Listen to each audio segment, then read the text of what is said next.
¿Un sistema qué es? Esto es un sistema. Baja la temperatura y se dispara el aire acondicionado. El climatizador es un sistema. Sube la temperatura y se pone el aire acondicionado. Es el más sencillo. Y hay sistemas políticos también. David Easton aplica la teoría general de sistemas en el año 60 a la explicación de los sistemas políticos. Y dice que funcionan del siguiente modo. Hay unos inputs que en ciencia política o en sistema político son fundamentalmente demandas y apoyos que se envían a lo que en la época se llama caja negra, que son instituciones y reglas, una caja negra constituida por eso, que lo que hace es responder a esas demandas y apoyos a través de políticas públicas que son fundamentalmente leyes y presupuestos. Esto retroalimenta al sistema y constantemente el sistema está, vienen a decir los teóricos del sistema, en equilibrio con el medio ambiente, el entorno que le rodea. Entonces, colocar las cosas que hemos ido viendo. Unión Europea, probablemente en el entorno. Historia, como antecedente de todos los elementos que conforman los sistemas. ¿Qué elementos fundamentales? En el lado de las demandas. ¿Qué elementos fundamentales? ¿Qué os parece? Algo que hemos estudiado, que se explicó muy bien en el caso de Turquía. En España no lo hemos podido estudiar, pero lo podremos estudiar. Paso esto para que lo vean esta vez. En el lado de las demandas se habla, ya sé que esto es muy teórico, pero espero que os sirva, y es muy básico, esto Ana Santamarina, y quizá más gente se lo sepa mejor, pero es muy básico para gente que ha estudiado ciencia política, etc. En el lado de las demandas, ¿quiénes articulan las demandas? ¿Quiénes son los encargados dentro de las sociedades, sociedad civil en parte, que lleva a cabo la estructuración, la articulación de las demandas y de los apoyos? ¿Quién se os ocurre a bote pronto? Los partidos políticos, fundamentales, a pesar del desprestigio. Fijaros cómo se busca el equilibrio. Hay unos partidos políticos tradicionales que, bueno, es más complicado, que no atiende el sistema, que no atiende la caja negra, y por eso surgen otros partidos políticos.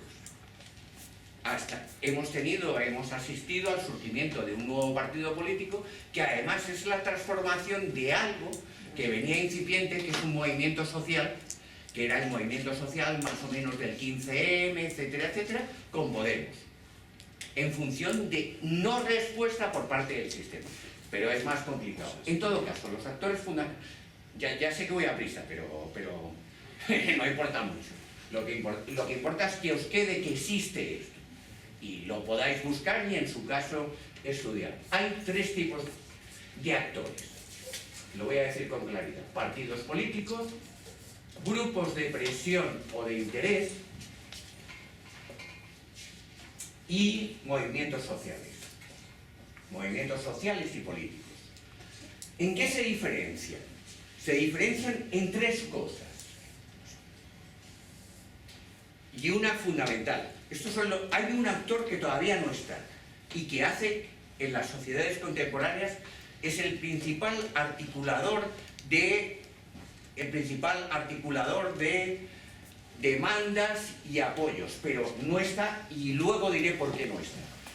En todo caso, principales actores: partidos políticos, grupos de presión y de interés y movimientos sociales.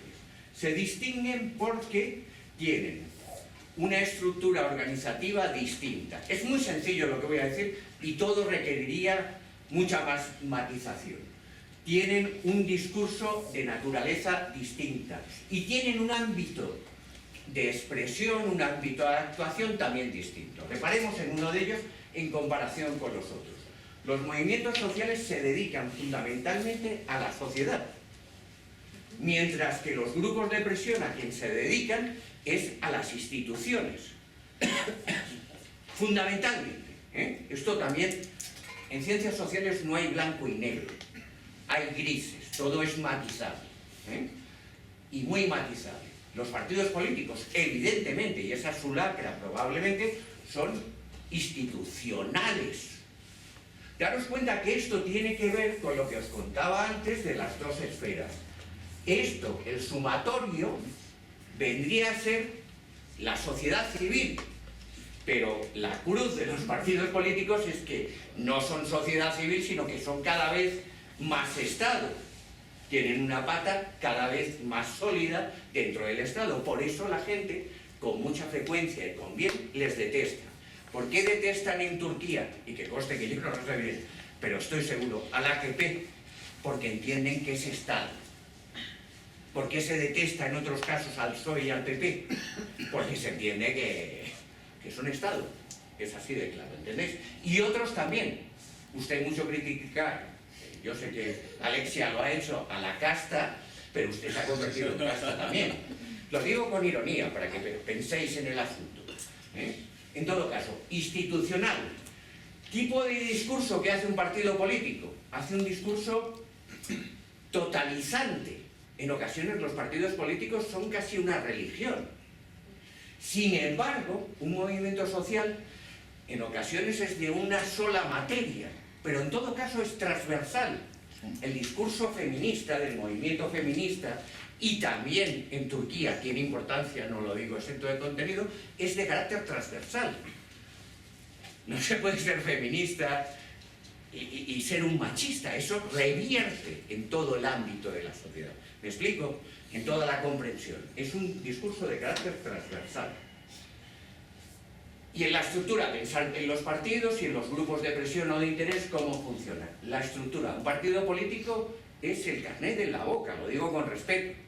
Hay un secretario general, un presidente, unos estatutos, y tú estás sancionado, ¿no? Por haber dicho no sé qué cosas contra tu partido, etc. Y un movimiento social, ¿no?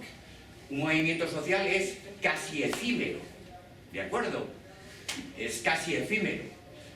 ¿Te parece mal algo que he dicho? No. Bueno, en todo caso, esto es las variables de los actores políticos más importantes. Las más importantes, pero queda una que no está explicitada y que también es matizable. Y es la finalidad de los actores políticos. ¿Qué es lo que pretende un partido político? Y esto os equivoco. El poder es etéreo, el poder es polimorfo, poliédrico, dice Foucault. Bien, no recuerdo ahora si es Foucault quien lo dice. Bien, da igual. Quiero decir, no es importante ahora. ¿Qué pretende un partido político? Ganar las elecciones en democracia, ¿de acuerdo? Ganar las elecciones, y eso probablemente le hace ganar el gobierno. Pero el poder no es el gobierno, ni las elecciones, ni el Parlamento. Ejemplo claro. ¿Quién tiene más poder? ¿Mariano Rajoy o Ana Patricia Botín? Bueno, ustedes piensan que Ana Patricia Botín, me alegro. Quiero decir, puede ser, pero date cuenta la complejidad que es el término poder. Sin embargo, las instituciones, el gobierno, lo puede tener un partido político u otro. ¿Qué pretenden los grupos de presión y de interés? Influir sobre las decisiones. Pero Cándido Méndez no necesariamente, o Toxio, no necesariamente quieren ser ministros de tal cosa. Al contrario, se la juegan. Si son ministros, pierden. Antonio Gutiérrez, cuando deja de ser secretario general de Comisiones Obreras, es mal visto que sea diputado del PSOE. Porque se entiende, aunque es legítimo, ¿no? Evidentemente. Y además adopta decisiones en contra del PSOE, siendo presidente de la Comisión Económica del Congreso, etcétera, etcétera. Pero bueno, ya es en la última etapa de Zapatero y es otra cosa. En cualquier caso, la finalidad de un partido político es distinta de la de un grupo de presión y de un grupo de interés. ¿Y qué pretenden los movimientos sociales? Marta, lo digo porque has dicho antes lo del feminismo, me parece bien. ¿Qué pretende el movimiento feminista? ¿Qué pretende LGTB? Que han salido muchos. LGTB y sí, todo lo que quepa. Sí, sí. ¿Qué es lo que pretende? Una equidad. En este ámbito hemos dicho que es societal, etcétera, en dos términos.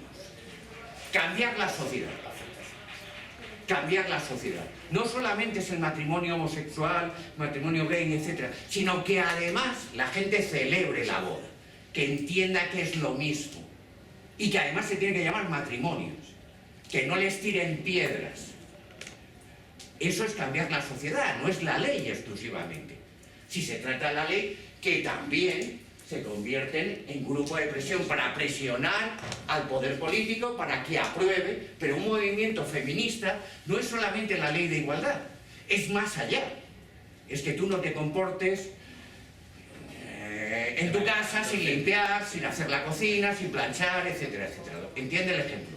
Sí, pero eliminar toda esa serie de modelos, por así decirlo, que surgen de un bagaje androcéntrico y patriarcal, significa una equidad posterior. Sí, sí, tienes razón. Que no sea discriminada ni por género, ni por sexo, ni por orientación sexual.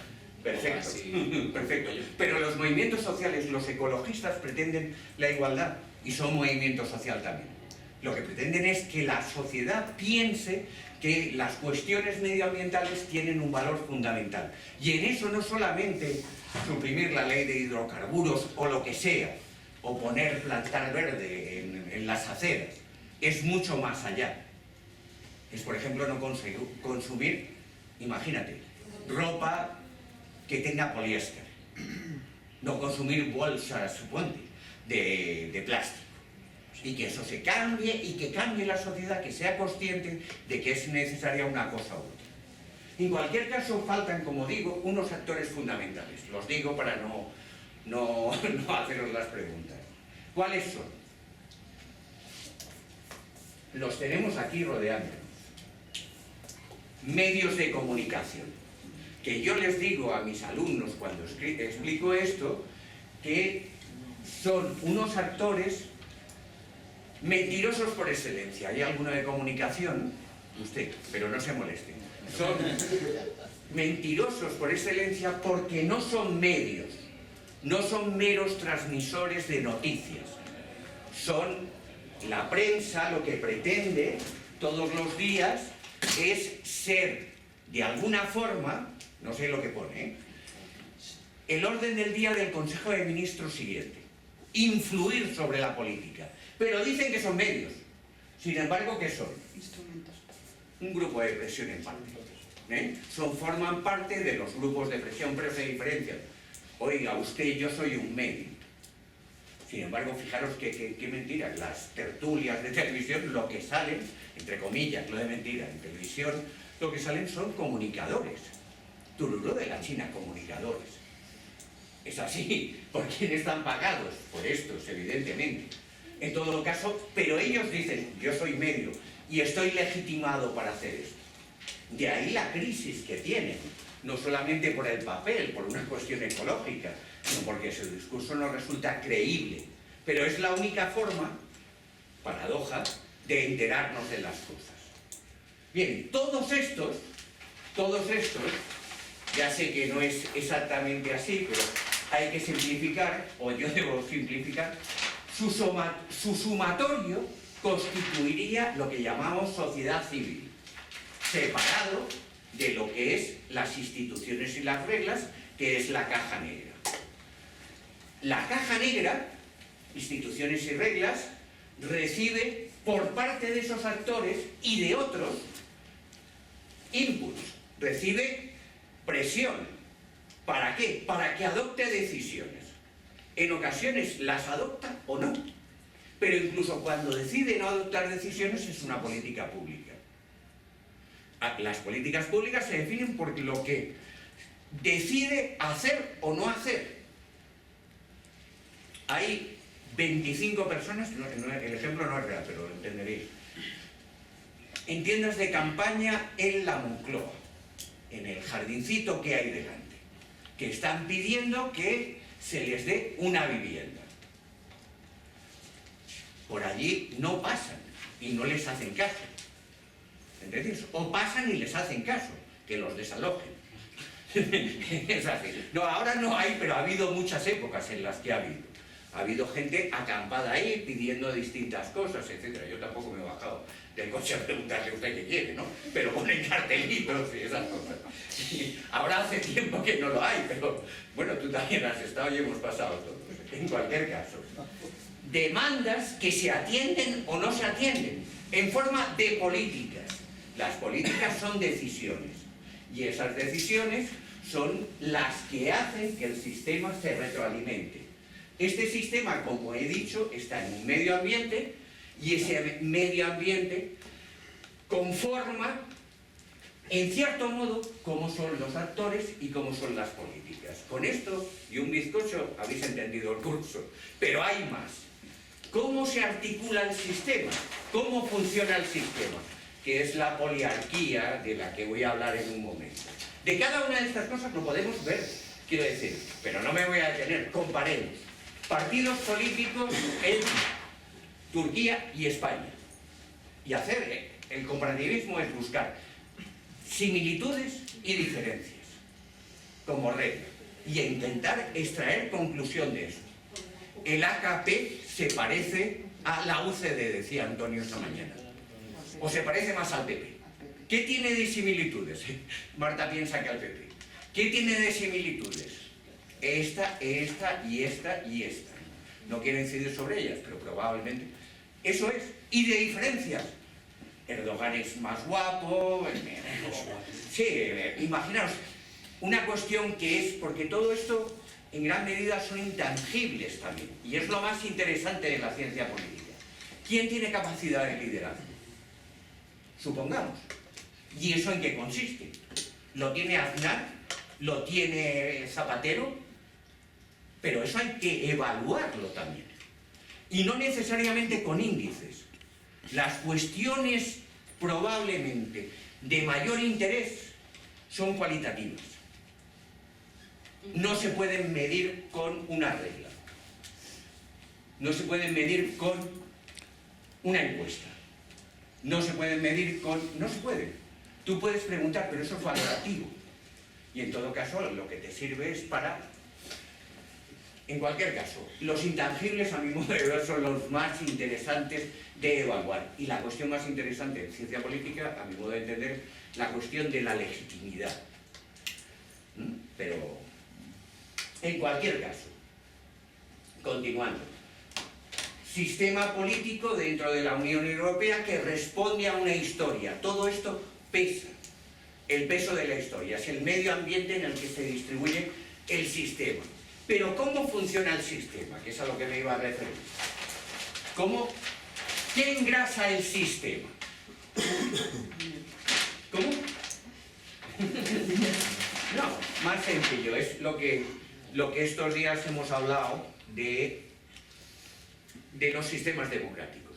En nuestro sistema, y el sistema turco, en principio es un sistema democrático, pero la cuestión de la democracia es una cuestión, a mi modo de entender, fundamentalmente procedimental. Y además, el término de democracia, yo estoy de acuerdo con Robert Dahl, que es desiderativo.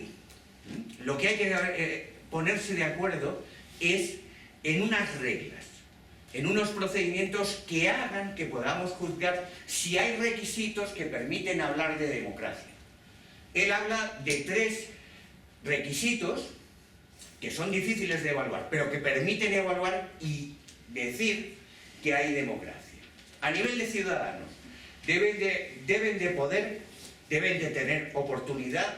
1, lo cuento aquí pero rápido, formular preferencias. Es la primera cuestión. Y aquí comparar. Turquía, España. ¿Pueden los turcos formular preferencias? Ya sé que esto es matizable, pero pensadlo. ¿Pueden expresar esas preferencias a otros y en términos generales al gobierno? ¿Quién lo puede hacer? ¿Quién no lo puede hacer? Si queréis, esto también es medible, se puede pasar una encuesta, pero a mi modo de entender las encuestas, creo que lo he dicho esta mañana o así, son tautológicas, sirven para quien formula la pregunta, es decir, oír lo que espera que tal, pero no inválido. Es más, lo que sucede, pero esto es más complicado también, es que la investigación tiene que ser basada, no se puede pagar al profesor Ferri por ser muy listo, tiene que hacer una encuesta, para justificar que está haciendo algo. ¿Me explico? Y eso hace que la investigación esté condicionada. Es más, la investigación en ciencias sociales lógicamente está condicionada por quien paga la investigación en ciencias sociales. A pesar de eso, se puede hacer investigación. Pero bueno, es más complejo. Y tercero, lograr que las propias preferencias sean consideradas por igual. Que no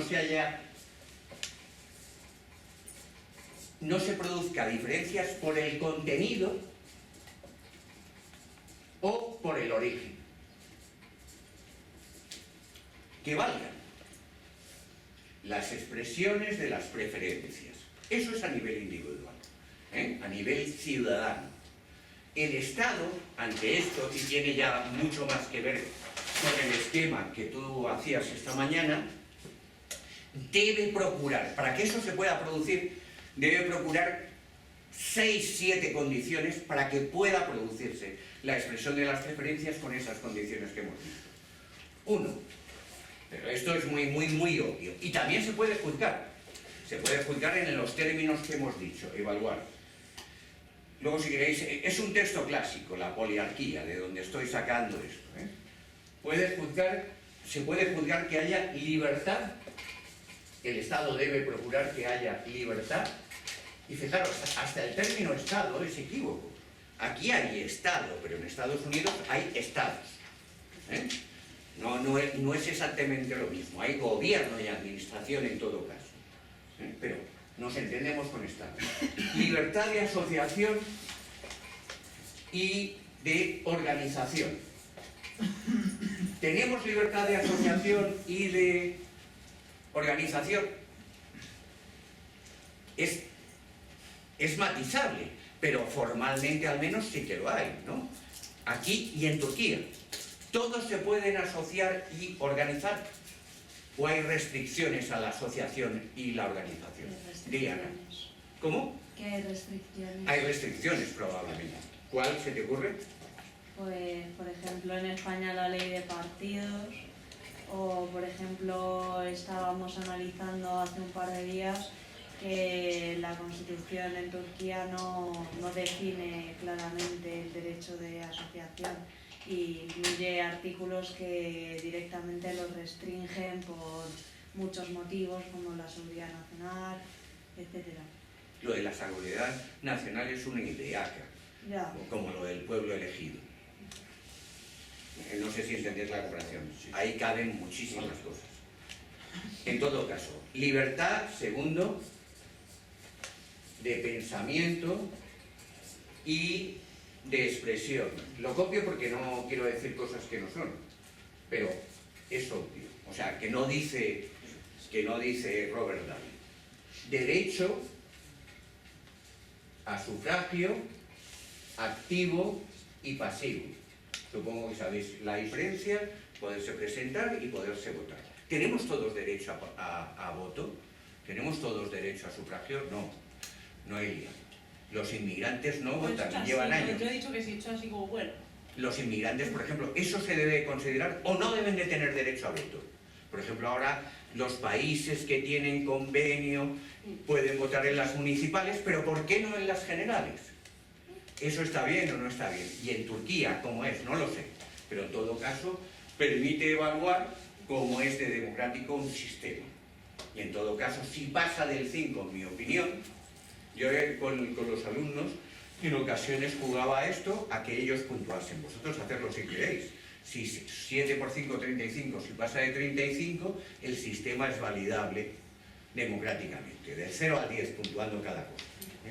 Y lo que hacía era, pero aquí no nos da tiempo ni tiene sentido hacerlo, lo que hacía era que debatiesen entre ellos si había libertad de expresión. Pero eso suponía una gran discusión. Y supone una gran discusión, como no puede ser de otra forma, pero les decía, lleguemos a un consenso en la nota, pero si no estáis de acuerdo,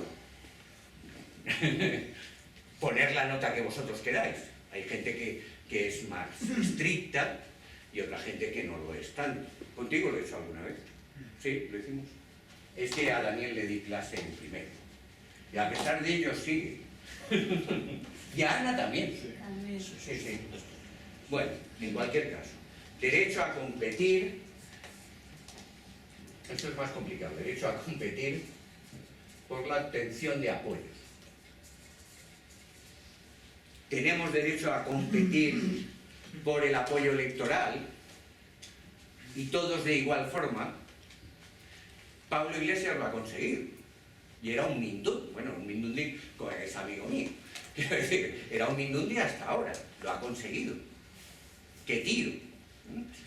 Los que decían eso en España, sí, qué tiro, con toda admiración, que eso en España no se puede hacer, se han equivocado. Lo pueden hacer más. También esto tiene que ver con la teoría de la estructura de oportunidades, que es la que genera los movimientos sociales. Podemos, en su origen, es un movimiento social, en gran parte, que tienen la capacidad de observar que puede convertirse en un partido político. Y cuando lo fundan, unos dicen a por todas y otros dicen que no a por todas. Pero termina triunfando la opción de a por todas. Vamos a ser un partido político y a conquistar el poder, el gobierno. El poder es más complicado. En todo caso, derecho a competir por el apoyo electoral. Esta es muy complicada. Esta ayer me reprimí mucho decirla porque tiene que ver con la libertad de expresión. Y fijaros qué bonita es. Fuentes alternativas de información. En un mundo como el actual, donde existe la red, Internet, se supone que existen fuentes alternativas de información. Y así es. Uno puede explorar e intentar enterarse de las cosas por distintos medios. Pero en ocasiones los medios de comunicación son grandes conglomerados de intereses que solo se manifiestan en determinada posición. ¿En España hay fuentes alternativas de información? Parece que sí. Parece que sí, ¿no? Pero pondré un ejemplo y espero que nadie se moleste. El 11M, el 12M y el 13M solo podía ser ETA quien había cometido los atentados. En la SER se dijo otra cosa, y que conste que a mí la SER no me paga nada, ¿eh? Se dijo otra cosa y era anatema, porque Gabilondo dijo que se había muerto un islamista que iba en el tren. Era anatema. Antena 3, Televisión Española, la 1 y la 2. En efecto, nos enteramos de que en Washington se estaba diciendo otras cosas, pero es jodido. Y en ocasiones, fuentes alternativas de información no es tan fácil, en situaciones críticas, ¿de acuerdo? Hay posibilidades, uno puede... Pero, ¿ahora qué ves tú en la tele, Daniel? Si ves... es unilateral. El intermedio, sí. Que es la verdad. Bien, sí. No son las noticias, es la verdad, es lo que dice el Guayos. En cualquier caso, no quiero ser muy sesgado, pero pongo estos ejemplos para que veáis cómo es el asunto. Las fuentes alternativas de información es difícil. Hay, digamos que, conglomerados que dificultan la existencia de esto. Pero bueno, y esto tiene que ser contrastado con la libertad de expresión y de esto. Esta se ha dicho y es la más obvia. Elecciones libres, justas, periódicas y con mandatos limitados. Esta es, digamos que la más sencilla. El asunto es cómo llegar a estas elecciones. Y finalmente la 7, que es muy difícil de evaluar, es, por ponerlo en los términos de Robert Dahl, instituciones que controlen y hagan depender las políticas de las preferencias ciudadanas y del voto. En ocasiones los españoles votan por determinada cosa, pero el gobierno hace otra. Entonces, eso es una dificultad de la democracia. Y los españoles se manifiestan para que, algo que se manifiestan muchos, no se vaya apoyar a determinada cuestión, etcétera, y el gobierno sigue haciendo. No sé, soy más claro, ¿se entiende el ejemplo que pongo? Yo no lo entiendo. Sí. ¿Instituciones qué instituciones? El gobierno, fundamentalmente. Se manifiestan 3 millones de personas en Madrid. Y el 90% en las encuestas del CIS dice no a la guerra. La guerra. Y el gobierno sigue, eso es. Eso es lo que... Pero pueden ponerse otros ejemplos. Ese parece que los ponga solamente contra estos, pero no es solamente contra estos, es contra las dificultades que tiene nuestra democracia. Pero son los más claros. Son los más claros.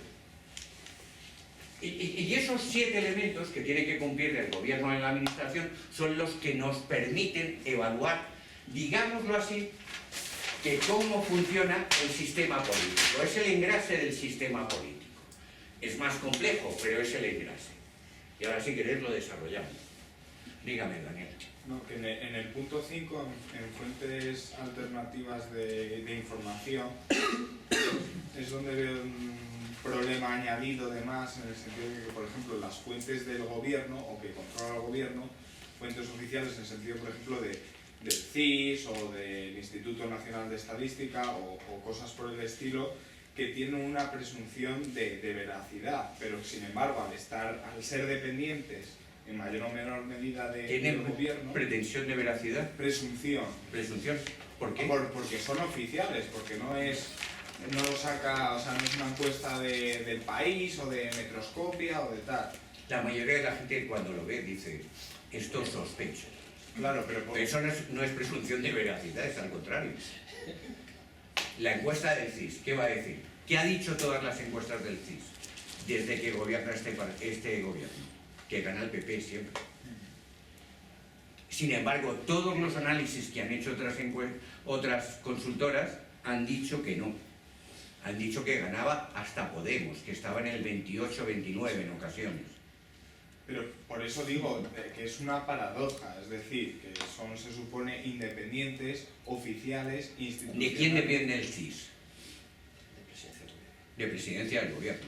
En el concreto, ahora no lo sé, pero antes de María Teresa Fernández de la Vega. Actualmente me imagino que Soraya Sáenz de Santa María. Pues, por eso digo que hay una permeabilidad de lo que es el gobierno a la administración que es problemática a la hora de... No es una institución independiente. Institución independiente en estudios de administración pública es, por ejemplo, el Banco de España. El mercado de valores, ¿cómo se llama la Comisión Nacional del Mercado de Valores? Esos son administraciones independientes. El CIS no lo es. En la teoría. Que debiera de serlo. Y en la teoría y más en la práctica. Al gobernador del Banco de España va a seguir siéndolo, aunque se vaya Rajoy, durante un año más al menos. Luego será sustituido, pero los mandatos no se ajustan al mandato electoral. Y es una de las cosas que permite que haya cierta independencia. De esa forma, el gobernador del Banco de España puede decir cosas, o podría decir cosas que no fuesen en absoluta sintonía con lo que dice el gobierno. Y en ocasiones así sucede. Uf, me canso, yo estoy sudando. ¿Estáis vosotros cansados? Ahora, hagamos todo esto en Turquía y en España. Vamos a empezar, ¿no? Venga. Yo quiero decir que lo haces en el interior de Estados Unidos, en la Maine.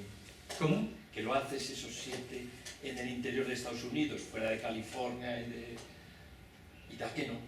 Puede ser que estos elementos que son de esta naturaleza, pero lo que dice Robert Dahl es que son los requisitos mínimos, no de democracia, porque dice que la democracia es desiderativa. La democracia es el gobierno de todos, una definición.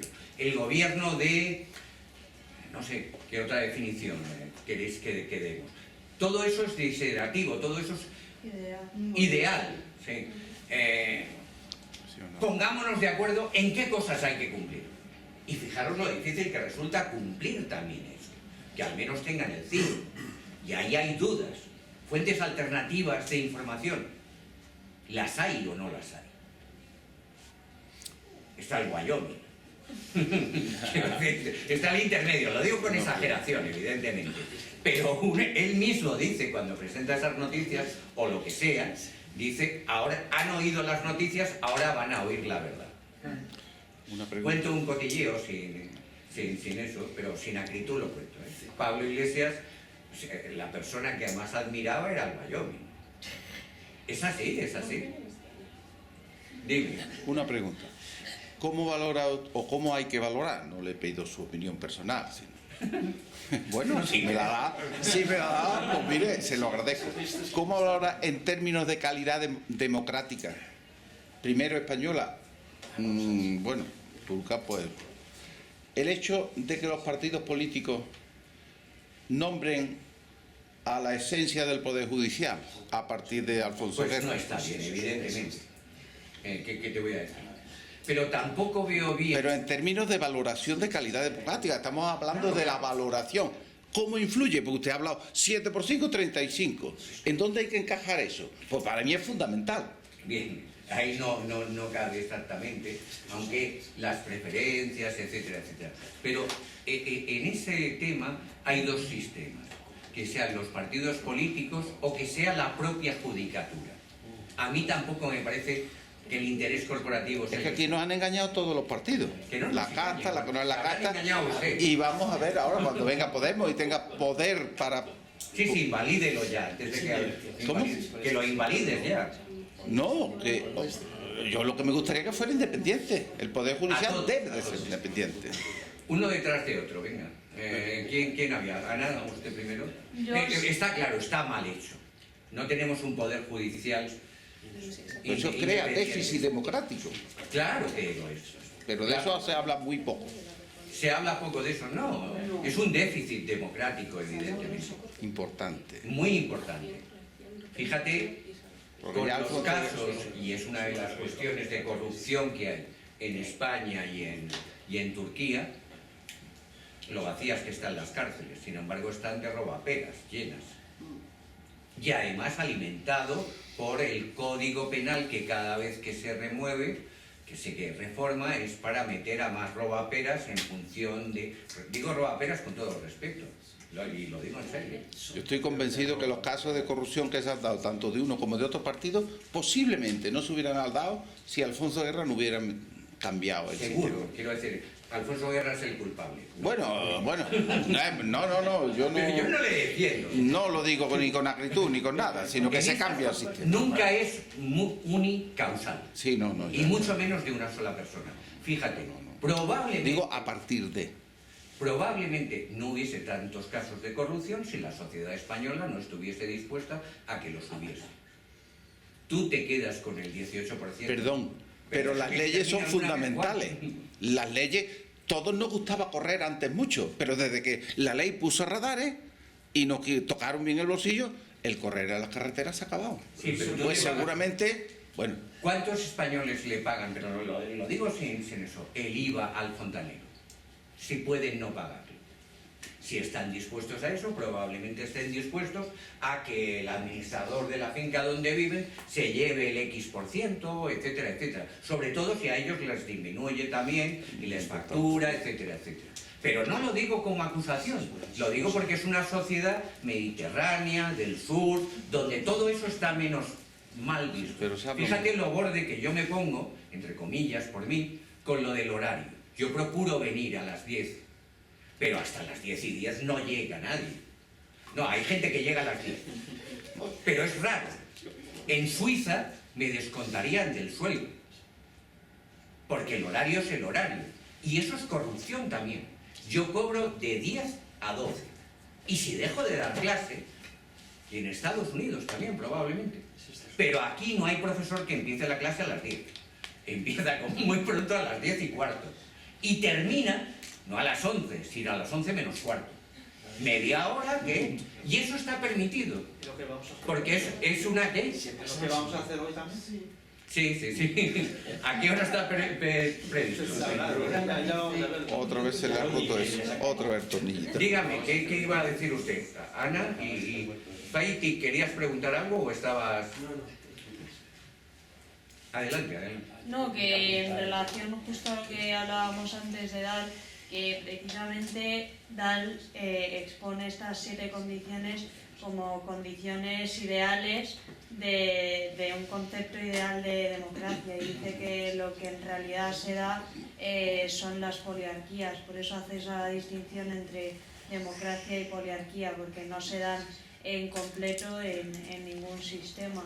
Y quería, bueno, pues decir que en relación a eso yo creo que tanto España como Turquía presentan importantes deficiencias en los distintos puntos que hemos analizado.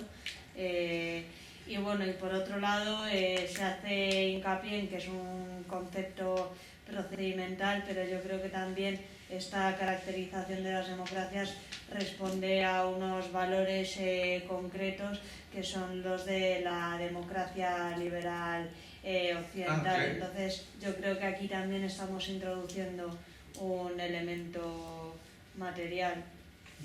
Y un elemento de disonancia ideológica, evidentemente. Para mí, y lo digo porque estamos en confianza, pero la democracia fundamentalmente desde otro punto de vista es el respeto a las minorías, hasta el punto de que quienes son minorías se puedan convertir en mayoría. Pero eso es muy difícil de cumplir. Fíjate cómo se comportan las mayorías con las minorías para que puedan ser mayoría otro día. Pero es una definición personal, más o menos.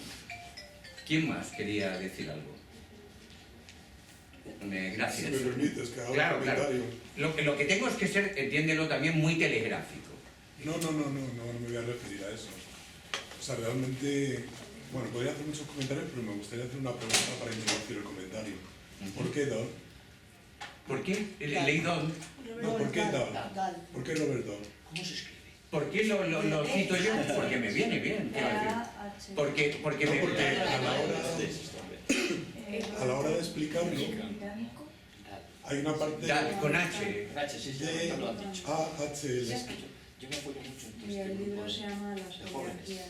No, La poliarquía. al revés. Poliarquía. Yo le he puesto una H al revés, me han dicho. ¿Cómo es? Así es. A la hora de utilizar a Robert Dahl se está tomando una opción ideológica. Bien. Pero no solamente que se tome una opción ideológica, sino que se toma una opción ideológica muy concreta y solamente es aplicable a unos regímenes muy concretos, que bien sabes. Sí, sí. Entonces, para hacer una comparación entre España y Turquía, utilizar a Robert Dahl no me parece problemático, me parece ineficaz, porque creo que posiblemente la calidad se puede medir en términos formales, como has dicho, que creo que es lo más útil de Dahl, ¿no? Que medir una democracia en términos formales, y seguramente, a pesar de que pueda haber muchos comillas, formalmente lo pasarían los dos países. Formalmente, quiero decir, atendiendo a la letra de la ley. Pero a la hora de medir, que me parece que, por otro lado, es lo más importante, lo material de la democracia, ninguno de los dos países lo pueden pasar. Simplemente porque Dahl está hablando para Tony Blair. Está haciendo el discurso a Tony Blair para que en ese momento en particular de la historia, quiero decir como cualquier otro, o sea, si le decimos a Guillermo O'Donnell y a Smither, se lo están haciendo perdón, no me acuerdo, a Gerald Ford, ¿no? En ese momento, porque le está dando la justificación para que en Latinoamérica se construyan unas democracias como se tienen que construir, o sea, que sean sumisas y que sea fácil construirlas económicamente. O sea, todos los teóricos de la democracia tienen una ideología por detrás. Y yo también. No sé si Claro, te lo noto. todos. Pero no me importa Bueno, a mí lo que me preocupa es pero la permite que te lo comparación de diga. los dos países. Para mí, lo importante es que las personas piensen autónomamente. A mí me sirve para que piensen. Sí, es una buena regla, por eso me refiero. Y no quiero entrar, es decir, lo valoramos, pero debatan ustedes. Debatan ustedes si vale o no vale, y hasta qué punto vale, etcétera, etcétera. Pero es para empezar a hablar. Entonces mi comentario, o sea, mi pregunta es ¿por qué Dahl? O sea, por la historia de la Sí, carrera porque ideológica. es más conocido y es sistemático y sale. Sí, es fácil para por lo Sí, menos sí. para mí Pero tú has informar. utilizado otro que está basado en él. Sí, también. Pero el comentario es, si se quiere medir una calidad de la democracia, que como bien has dicho es algo ideal, lo mejor es utilizar la teoría política. ¿Por qué no utiliza a Rawls, que también es liberal? Sí, pero sí, nos la da teoría una de la mejor justicia, regla? pero es mucho más complejo y aquí en un plis-plas no se puede hacer. Pero en un plis-plas esto sí que se puede hacer. se puede explicar y lo comprende todo el mundo, y todo el mundo está dispuesto a decir, yo pienso que fuentes alternativas de información en España un 4 y en Turquía un 5, o viceversa. Eso es lo que me interesa. Pues adelante, hoy. Que lo hagamos, hagamos. Sí, porque eso es Sí, interesante. lo que pasa es que es las 13 horas, que es cuando habíamos quedado en emitir el eso. Y yo soy bueno moderando, creo que soy bueno. Por lo tanto, pongamos cualquiera de ellas. Fuentes alternativas de información.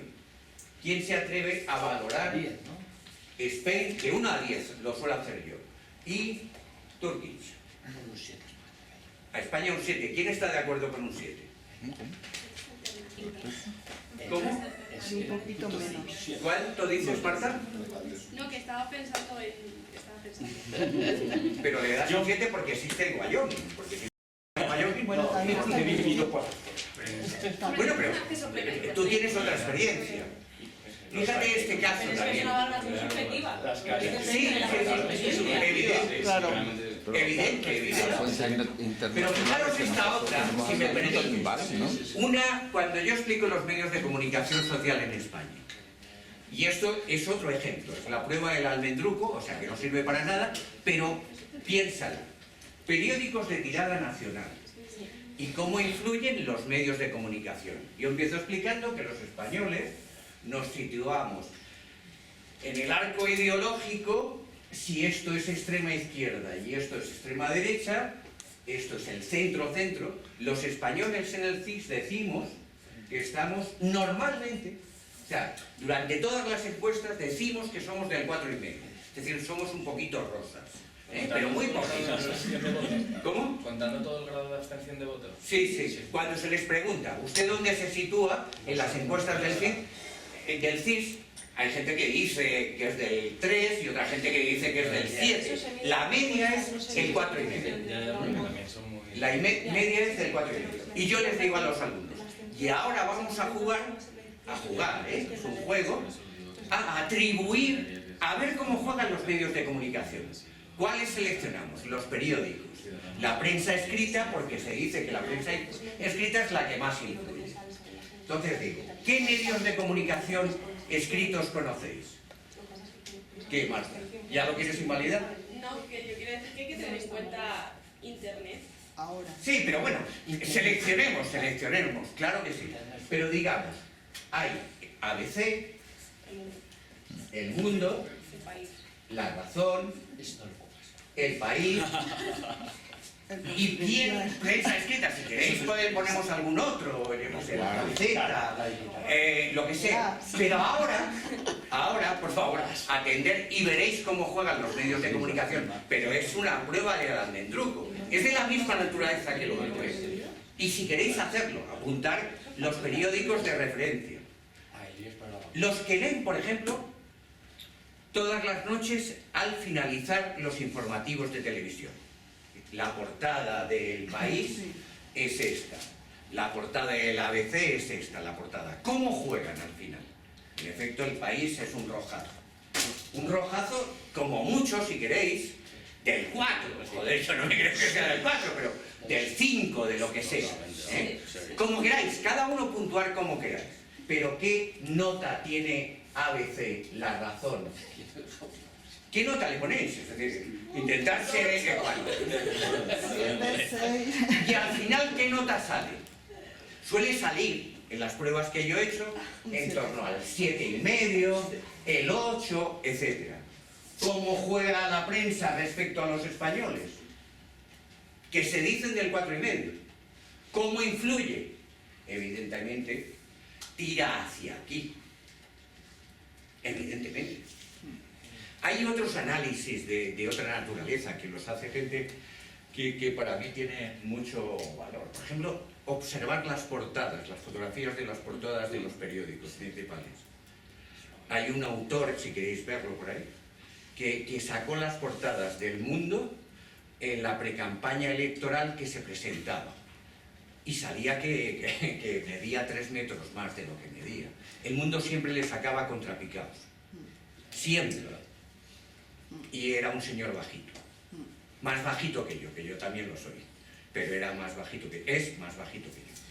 Es un poco complicado, ¿no? Meterse en cuestiones de psicología política para poder valorar una democracia es intentar meterse en la mente del maestro y eso es muy complicado. Bien, pero esto es complejo.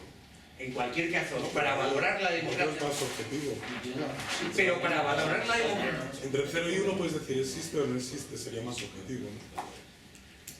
Pero no sé si más... ¿Existe libertad de asociación y organización? Yo prefiero ser más sutil, es decir, no, sí o no.